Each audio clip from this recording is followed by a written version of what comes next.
오늘은 어버이 주일이며 가정의 주일입니다. 그래서 그 제목을 가장 소중한 가정이라는 제목으로 말씀을 드리도록 정했습니다. 이 세상에서 가장 중요한 단어는 사랑이라고 합니다. 그런데 소중한 단어는 가정이라고 말을 하곤 합니다. 그런데 제가 목회를 하다가 이렇게 여러분들의 가정들을 살펴보면은 왜 이렇게 참 어려움을 당할까? 왜 어떤 가정은 행복하지 못할까? 어떤 가정은 불안해하고 그리고 어려움이 자꾸 가중될까? 처음에 가정을 시작할 때는 사랑으로 시작했는데 시간이 지나면서 상처가 가중되고 가장 가까운 사람들이 오히려 힘든 존재가 됩니다. 왜 그럴까요? 오늘 저는 우리를 만드신 하나님, 우리의 가정을 세우신 하나님의 설계도를 살피면서 우리의 가정을 말씀 앞에서 점검해 볼 수 있기를 원합니다. 건축가는 설계도를 가지고 건축을 합니다. 항공도 그렇고 선박도 그렇고 자동차도 그렇고 가지고 있는 세미한 설계도가 있습니다. 만일 그 설계도를 무시하고 무엇을 만든다고 생각해 보십시오. 끔찍한 일이 벌어질 것입니다. 1995년도에 삼풍백화점이라는 백화점이 붕괴가 됐습니다. 서울 한복판에 초대형 백화점이 들어섰는데 가장 화려한 건물 중에 하나고 성공의 상징으로 불려졌습니다. 에어컨디션이 빵빵하게 들어오고 많은 사람들이 이곳을 찾았습니다. 겉으로 보기에는 굉장히 완벽해 보이는 건물이었지만 사실 이 삼풍백화점은 백화점이 아니라 삼풍랜드라고 하는 상가의 복합 상가 건물이었습니다. 그런데 어느 날 책임자가 이걸 백화점으로 바꾸면 좋겠다, 그렇게 결정을 내렸습니다. 좀 더 많은 교원들이 백화점을 통해서 벌릴 것을 꿈꾸고 백화점으로 바꾸는 데에 기둥이 방해가 됐습니다. 기둥을 다 잘라버렸습니다. 엘리베이터보다는 에스컬레이터를 놓는 것이 좋겠다. 엘리베이터를 놔두고 에스컬레이터를 다시 설치하니까 그 가중의 무게가 엄청나잖아요. 옥상에는 냉각기를 올려놓습니다. 누군가가 그것은 굉장히 위험합니다, 하중을 못 이길 것입니다. 그래도 밀어붙였습니다. 원래 설계사는 이게 뭔가 잘못됐구나, 이렇게 하다가는 큰일 나겠다라고 이야기를 하지만은 결정권자는 영업을 계속하라고 말합니다. 시간에 건물이 무너졌고 500명 이상이 사망을 했고 수백 명이 부상을 했습니다. 여러분, 이 건물은 탁장이 무너진 것이 아닙니다. 기본 설계도를 무시하고 설계도 변경 없이 새로 지어지는 과정에서 일어난 것입니다. 가정도 설계사가 있고 설계도가 있습니다. 이 설계자는 하나님이시고 설계도는 성경입니다. 우리 각자는 세상으로부터 배운 지식이 있기 때문에 나름대로 생각할지 모르겠습니다. 최선을 다하는 거지. 내가 사회에 악한 영향을 끼치지 않고 최선을 다하여 가정을 위해서 살면 되겠지. 물론 열심히 사는 것은 좋습니다. 그러나 열심히 사는 것과 설계대로 사는 것은 다른 문제입니다. 열심히 어떤 일을 추구하는 것과 다르게 살아가는 것은 전혀 다른 문제입니다. 오늘 가정을 축복의 산실로 만드셨던 가정의 설계도를 들여다보면서 우리의 가정을 한번 살펴보기를 바랍니다. 첫째, 창세기 1장 27절의 설계도입니다.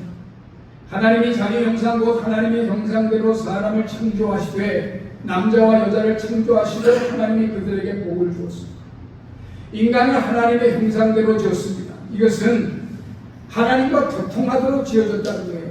동물과는 달리 인격체로 만들어서 하나님과 교통하도록 만들어졌다는 것입니다. 그리고 남자와 여자를 뚜렷하게 성의 구별을 두고 창조하셨고 그들에게 복을 주었습니다. 결국 인간은 하나님을 떠나서는 어디서도 행복을 찾을 수 없다는 것을 이야기하는 것이죠. 두 번째로 창세기 2장의 설계도를 보면 첫 번째, 아내를 만드실 때 아내는 남편의 돕는 배필로 지었다는 것입니다. 여호와 하나님이 이르시되 사람이 혼자 사는 것이 좋지 아니하니 내가 그를 위하여 돕는 배필을 지으리라 하십니다. 하나님은 아담을 지어놓고 혼자 있는 것이 좋지 못하게 생각을 했습니다. 그래서 그 외로움을 달래려고 아내를 지은 것이 아니고 아담의 혼자서 행하는 그 모든 일 위에 아내를 줌으로써 돕게 만드셨습니다. 제가 목회를 하면서 쭉 우리 믿는 사람들의 가정을 이렇게 살펴볼 때 확실히 아내는 돕는 배필이더라고요. 그러니까 아내의 말을 잘 귀담아 듣지 않고 그냥 독불장구로 나가는 가정들은 많이 어려움을 겪는 경우를 많이 봤어요. 그런데 집에 들어오면은 아내가 차근차근 이야기하고 여보 그거 좀 더 생각을 해봐, 그거 좀 이렇게 해, 이렇게 하면서 아내와 이야기를 좀 하고 아내의 말을 듣는 가정은 그래도 다른 가정들보다도 훨씬 안정성을 보이는 것을 볼 수 있었습니다. 두 번째로는 동등한 인격적 관계로 만드셨어요. 여호와 하나님이 아담을 깊이 잠들게 하시니 잠들매 그가 갈빗대 하나를 취하여 살로 대신 채우고 여호와 하나님이 아담에게 취하신 그 갈빗대로 여자를 만드시고 그를 아담에게로 이끌어 오시니 아담이 이르되 이는 내 뼈 중에 뼈요 살 중에 살이로다. 이것을 남자에게 취하였은즉 여자가 부르리라. 남자의 갈빗대로 여자를 만들었다는 것은 동등한 위치로 만들었다는 거예요. 동등하다. 뿐만 아니라 아담이 말하는 것처럼 내 뼈 중에 뼈요 살 중에 살이라고 하는 표현에서 아내가 얼마나 귀중한 존재인가 그런 것들을 하나님께서 말씀하신 것이죠. 세 번째의 2장의 설계도를 보면 부모를 떠나서 한 몸을 이루는 것입니다. 2장 4절에 보면 그러므로 남자가 부모를 떠나 그의 아내와 합하여 둘이 한 몸이 되었습니다. 자녀는 성장하면 부모를 떠나야 합니다. 그리고 아내와 합하여 하나가 되어야 합니다. 이 말씀은 부모를 돌보지 말라는 것이 아니라 부부가 중심이라고 하는 것이죠. 나아가 경제적으로도 독립을 하고 삶의 중심이 늘 부부 속에서 이루어져야 한다는 것이 하나님의 설계입니다. 이렇게 설계한 가정의 제 첫 번째 단위가 부부거든요. 그래서 이 부부에게만 주시는 하나님의 말씀이 있습니다. 첫 번째 아내에게 주는 말씀이에요. 자, 여성분들만 한번 같이 읽겠습니다. 시작. 아내들이여 자기 남편에게 복종하기를 굳게 하더라. 아내들 자들아 이와 같이 자기 남편에게 순종하라. 이는 꼭 너를 순종하지 않을 자라도 말을 허물지 않고 그 아내의 행위로 말미암아 구원을 얻게 하려 하니. 여기 복종이나 순종이라고 하는 단어는 불종이라는 단어가 아니에요. 질서에 대한 용어입니다. 남편의 의견을 무시하지 말고 남편을 가정의 제사장으로 삼아야 합니다. 그래서 남편이 무슨 이야기를 하면 아내는 좀 잘 들어야 돼요. 우리 남편이 왜 저런 말을 했을까? 그걸 의미를 담아서 곱씹어야지. 에이 다시 말하지 마. 쓸데없어. 다시 이거 하는 것이 전부 다 뭐 잘된 게 뭐 있어? 이거는요, 하나님께서 그렇게 아내에게 말하도록 주신 적이 없어요. 그러니까 일단은 남편이 무슨 참 잘 이치에 맞지 않는 이야기를 했다 하더라도 잠시 듣고, 그리고 없이만 봐야 돼요. 이 남편이 어디서 뭔 소리를 듣고 와서 저런 이야기를 하나, 그런 의미를 좀 부여해야 하거든요. 그 다음에 남편에게 주시는 말씀이 있습니다. 우리 남자들만 같이 읽겠습니다. 시작. 남편들아, 아내 사랑하기를 그리스도께서 교회를 사랑하시고 그 교회를 위하여 자신을 주신 것 같이 하라. 남편된 자들아, 이와 같이 지식을 따라 너희 아내와 동거하고, 저는 너 연약한 그릇이요 또 생명의 은혜를 유업으로 함께 받을 때로 알아 귀히 여기라. 이는 너의 기도가 막히지 아니하게 하려 합니다. 아내를 사랑하는 것과 기도하면 들어주신다는 것과 도움이란 선상에서 놓고 이야기한다는 것이 여러분 놀랍지 않습니까? 그래서요, 아내는 남편을 존중하고, 남편은 자기 몸을 사랑하듯이 그렇게 귀하게 여기면서 사랑해야 돼요. 에베소서 5장 33절에 보면, 그러므로 각각 자기 아내 사랑하기를 자신과 같이 하고 아내도 자기 남편을 존경하라, 이렇게 말했습니다. 이것이 하나님께서 창세기 2장에 가정을 세우는 최초의 단위는 부부를 주시면서 주신 설계입니다. 그리고 이제 이후에 자녀가 태어나잖아요. 그 자녀가 태어나면은 자식이 생기고 부모가 됩니다. 그래서 자녀와 부모에게 주시는 말씀이 있습니다. 자녀에게 주시는 말씀. 자녀들아, 주 안에서 너희 부모에게 순종하라. 이것이 옳으리라. 내 아버지와 어머니를 공경하라. 이는 약속이 있는 첫 계명이 이로써 내가 잘 알고 땅에서 장수하리라. 하나님이 주신 십계명에도요, 내 부모를 공경하라. 그리하면 내 하나님 여호와가 내게 준 땅에서 내게 생명이 기리라. 하나님이요, 이 땅에서 참되는 방식을 가정의 설계도에서 주셨어요. 부모에게 순종하라. 그럼 너가 잘 될 거다. 우리 학생들 잘 공부를 열심히 해서도 잘 되는 거지만은 부모의 말씀에 순종하면 이 땅에서 잘 되게 됩니다.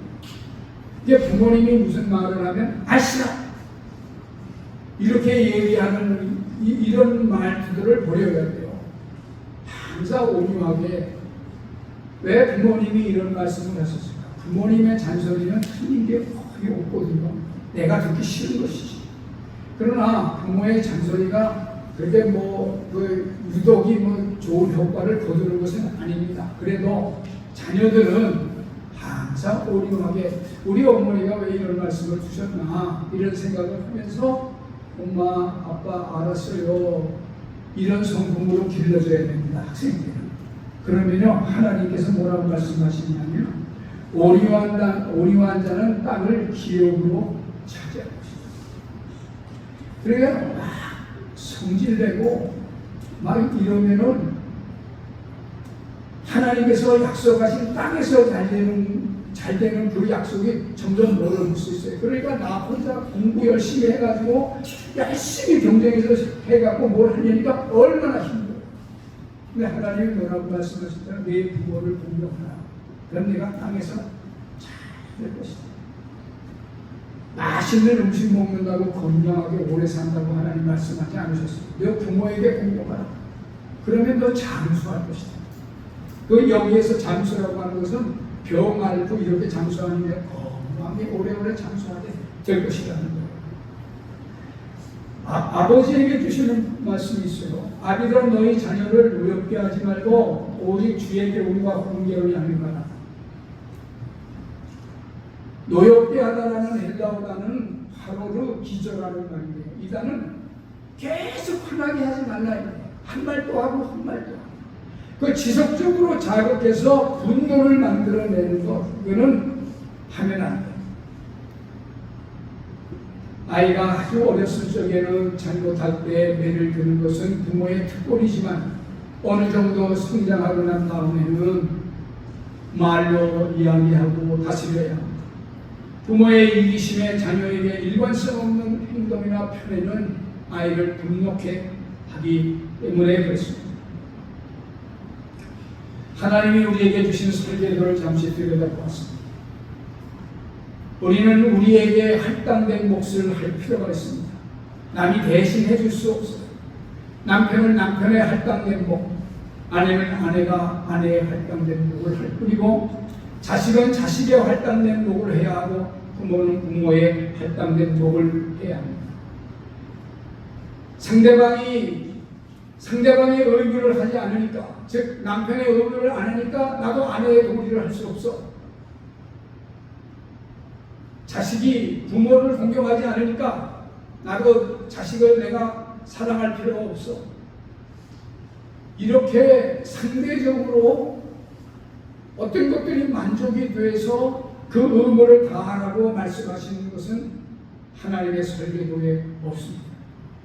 하나님의 설계도를 들여다보면 그 안에 사랑이 있고 존중이 있고 섬김이 있고 희생이 있습니다. 그러나 우리의 현실을 바라보면 너무 괴리감이 큽니다. 하나님의 설계도대로 실천해서 사는 가정이 그렇게 많지는 않아요. 그 중요한 이유 가운데 하나는 죄된 자존심 때문입니다. 원래 인간은 건강한 자존심을 가지고 아주 놀라운 능력을 부여받고 만들어졌습니다. 하나님의 형상으로 지어졌고 거기에는 좋은 자긍심이 푹 배어 있었습니다.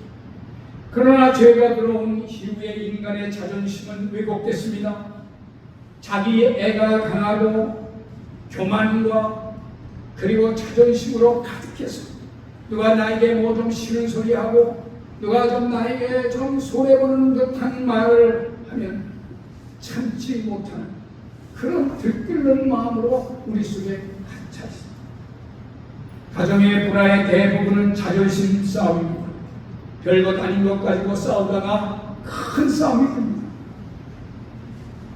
문제가 없는 가정은 한 가정도 없습니다. 그래서 우리는 늘 슬기롭게 헤쳐나가야 하고 하나님이 만드신 설계도 안으로 들어오려고 애를 써야 합니다. 말씀을 전하는 저희 부부도 아주 심하게 싸운 적이 여러 번 있습니다. 여러분 싸우지 않는 가정이 있을까요? 요즘엔 안 싸웁니다. 요즘엔 안 싸우는데 제가 50대까지만 해도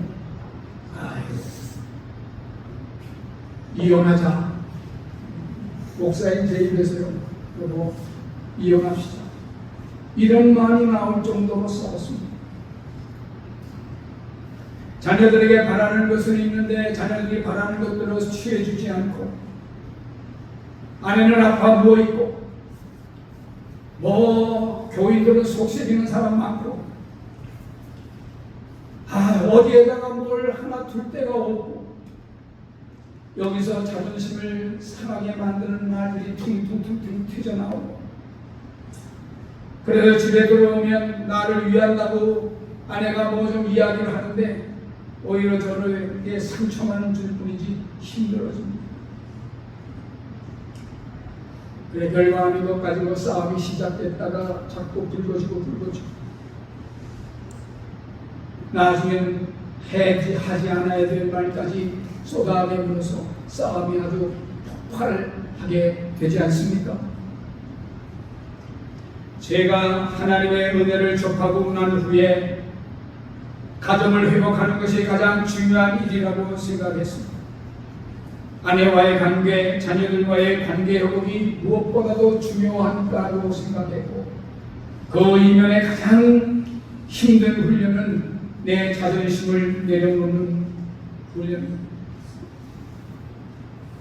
나라고 하는 것을 비워놓는 훈련이 너무 힘들었습니다. 제가 집에 들어가게 되면 언제나 자존심이 강했고 아이들에게 바라는 것들이 많았기 때문에 아이들은 남하고 이야기하려고 하지 않았습니다. 그저 이야기하려고 하는 것은 제 아내만 이야기할 뿐 아내들은 제가 무섭기 때문에 자기 방으로 쑥 그냥 들어가는 것이 일이었습니다. 처음에는 몰랐어요. 어느 날 이렇게 집안에 들어가다 보니까 내가 벌써 들어가는 발자국 소리만 들으면 두 딸이 자기 방으로 툭 하고 들어가는 소리가 들렸습니다. 집에 가도 아무도 저하고 이야기하는 사람이 없습니다. 아내는 누워있고 두 딸들은 자기 방에 꽁꽁 숨어 있습니다. 이야, 이거 참 힘들다. 어디 가서 가족 회복 세미나를 참석했습니다. 가족들하고 잘 지내려면 대화를 많이 해야 합니다. 그래서 제가 가족 세미나를 갔다 와서 아이들하고 대화를 하려고 큰딸을 불렀습니다. 세은아, 이리 좀 와봐라. 애가 잔뜩 겁먹어가지고 제 앞에 와서, 네, 아빠가 오늘 가족 세미나를 갔다 왔는데 많은 은혜를 받았다. 근데 내가 너희들하고 좀 대화를 많이 했어야 되는데 대화를 못해서 미안하다. 그러니 좀 무슨 할 얘기가 있으면 좀 한번 해봐라. 없는데요. 아니 엄마, 무슨 얘기를 해도 좋아. 그냥 한번 해봐. 아빠가 다 들어줄게. 없는데요. 아유, 자식 좀. 아빠가 그동안 좀 마음을 열고 좀 얘기하려고 했더니 엄마 가. 내버렸어. 한참 뭐가 잘못되고 많이 잘못됐어. 왜 오늘날 내가 우리 두 딸들을 사랑하지 않은 것은 아닌데 사랑의 방식이 많이 달랐다는 것을, 옳지 못했다는 것을 알았습니다. 그래서 제가 그때는 강대상에서 엎드려 꿇어 기도할 때인데 맨 이제 마지막 날이 이제 되어가는 것이죠. 우리 큰 딸을 강대상으로 불러드렸습니다. 좀 세은아, 교회를 좀 와라. 쭈삣쭈삣하면서 왔습니다. 제가 말했어요. 내가 너를 사랑하지 않는 것은 아니다. 아빠는 너를 사랑했어. 근데 사랑의 방식이 틀렸어. 사랑의 방식이 틀린 그 방식으로 너를 사랑한다고 매일 내가 뭐라고 얘기했으니 네 마음이 얼마나 아프고 힘들었겠니. 세은아, 아빠가 잘못했으니까 아빠를 용서해. 그렇게 말했습니다. 그 딸은 삐죽삐죽거렸습니다.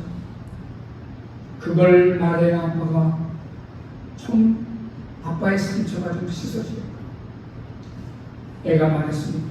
아빠 용서해. 그래서 우리 두 분은 꼭 끼어안고 간절하게 눈물을 흘려가면서 기도했습니다. 하나님 아버지, 우리 딸이 공부를 안 해도 좋습니다. 테레비를 봐도 좋습니다. 뭘 해도 좋습니다. 세연이 내 딸이기 이전에 하나님의 딸입니다. 그냥 그렇게 사랑하겠습니다. 그리고 돌려보냈습니다. 제 마음이 너무 깃털처럼 가벼웠습니다. 그리고 난 후에 저는 우리 딸을 기대했습니다. 야, 아빠하고 강대상에서 눈물을 흘려가면서 기도했습니다. 이제 우리 딸이 조금 변해지겠지. 그런데 똑같습니다. 변하지 않습니다. 저는 텔레비 보는 걸 참 싫어합니다. 그러니까 지금으로 말하면 핸드폰 보고 있는 거 싫어한다. 너무나 시간이 아까운 시간이 흐르기 때문에 그래서 텔레비 보고 있어요. 공부를 해야 하나에 텔레비를 보고 있어요. 그래서 집을 들어가기 전에는 무조건 사랑하겠다고 다짐을 하고 들어가는데 텔레비 보면서 공부하는 모습을 보고 나면 아주 속이 뒤집혀집니다. 그렇게 3개월이 흘렀습니다. 오무지 3개월 지났는데 변하지 않는 우리 두 딸들을 바라보면서 참지 못한 화가 내 속에서 치밀어 올랐습니다. 그래서 큰딸 세훈아 이리 와봐 이렇게 소리를 치고 돌아서 아빠가 좀 이렇게 너희를 위하여 노력하고 있는데 도대체 너는 도대체 좀 이렇게 너희들도 좀 같이 좀 노력을 해줘야 되잖아. 그리고 만약 당신은 도대체 뭐 하는 거야? 온 집안이 쑥대 마시겠습니다. 그리고 이제 나갔습니다.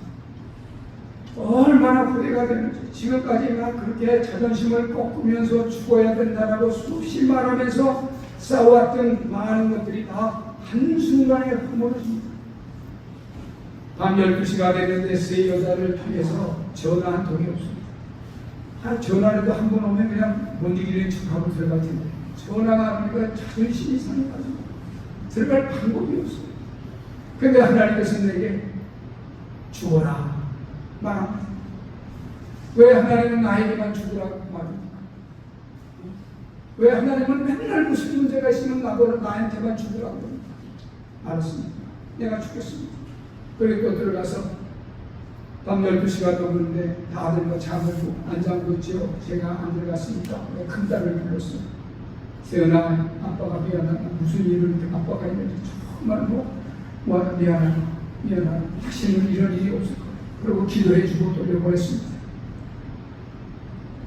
저는 사람이 잘 안 변한다는 걸 그때 알았어요. 그 정도 되면은 아이들이 좀 변할 것 같은데. 또 그냥 나를 시험하는 것 같아요. 아빠가 화내나 안 내나 보자. 이렇게 시험하는 것 같아요. 그래서 그냥 맨날 집에 들어가는 게 저하고의 싸움입니다. 하나님 아버지, 사랑의 눈으로 보게 하소서. 사랑의 눈으로 보게 하소서. 사랑의 눈으로 보게 하소서. 그리고 들어갔습니다. 6개월이 지났습니다. 제 둘째 딸이 제 어깨를 탁 짚으면서 아빠 행복하다. 대학교 다니는 애가 내게 손을 얹으면서 아빠 행복하다. 저는 일주일이면 적게는 한 번 이상, 2번 우리 큰딸과 작은딸과 전화합니다. 제 큰딸은 목사 아내가 돼서 사모가 돼서 잘 사역을 하고 있습니다. 나이가 42입니다. 매일 저하고 통화할 때마다 끝마치는 우리 두 모녀의 말, 아빠 사랑해. 아빠도 너를 사랑한다.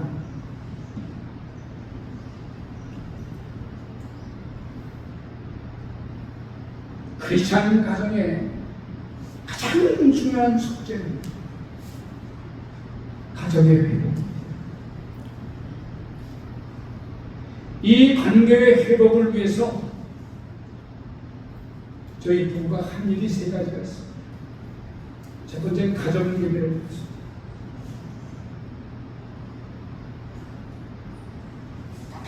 고등학교 때, 2학년 때, 고3 때 불문합니다. 가정 예배는 하나님을 중심으로 여긴다고 모시는 시간입니다. 가정 예배는 우리의 힘만으로 사는 가정이 아니라 하나님의 은혜로 살아간다는 가정이다. 우리가 하나님의 힘으로 살아간다는 것을 고백하는 시간입니다. 가족이 다 모일 필요도 없어요. 긴 시간을 요하지도 않습니다. 아니, 자녀들이 가정 예배에 참여하지 못한다면 혼자라도 될 수 있는 거예요.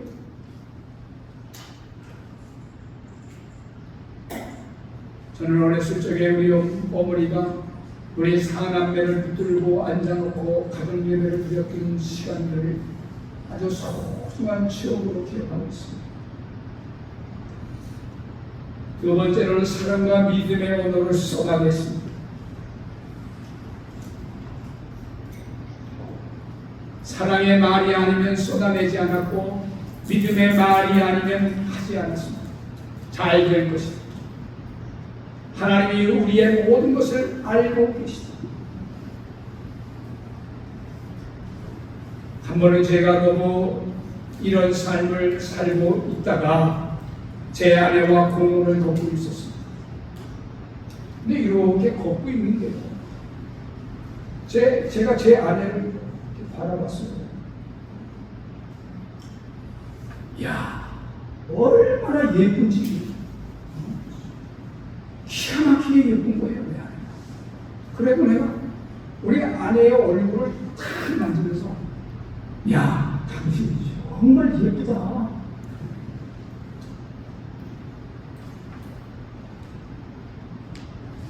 사랑의 말과 믿음의 말을 진정성 있게 쏟아내면 무엇이 아름다운 것인가 하는 것이 나에게 보여집니다.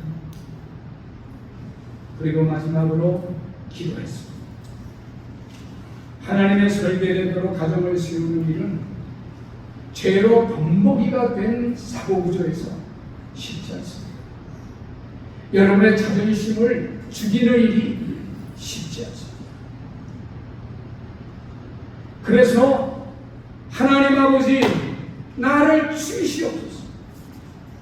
그리고 우리 가정이 하나님이 원하시는 가정, 행복한 가정, 복된 가정, 하나님이 선하게 인도하는 가정 삼아주시옵소서.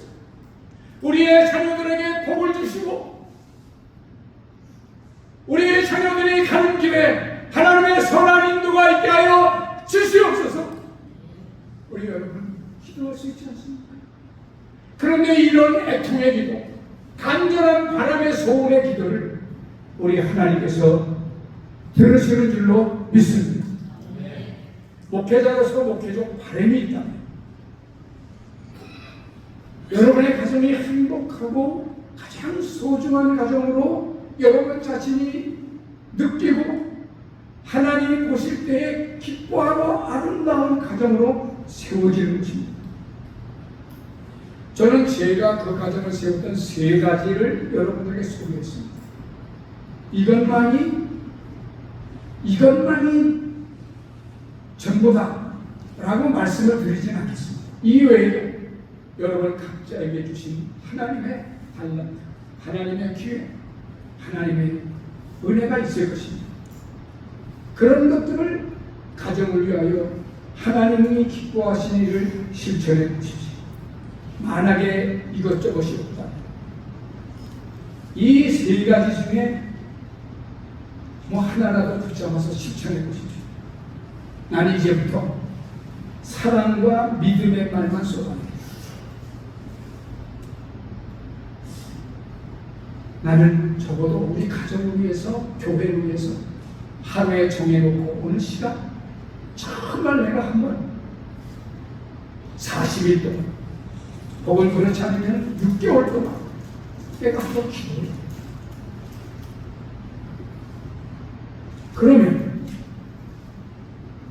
가정을 만드신 우리 아버지 하나님께서 그 설계도가 망가지지 않을 것입니다. 그 설계도로 나아가는 가정마다 하나님께서 건강하게 지키실 뿐만 아니라 하나님이 선하게 우리를 인도하시고 소중한 가치가 지켜지는 가정으로 만드실 것이 분명합니다. 하나님의 은혜가 흐르는 소중한 가정들이 다 되시기를 주님의 이름으로 축복합니다. 다 함께 기도.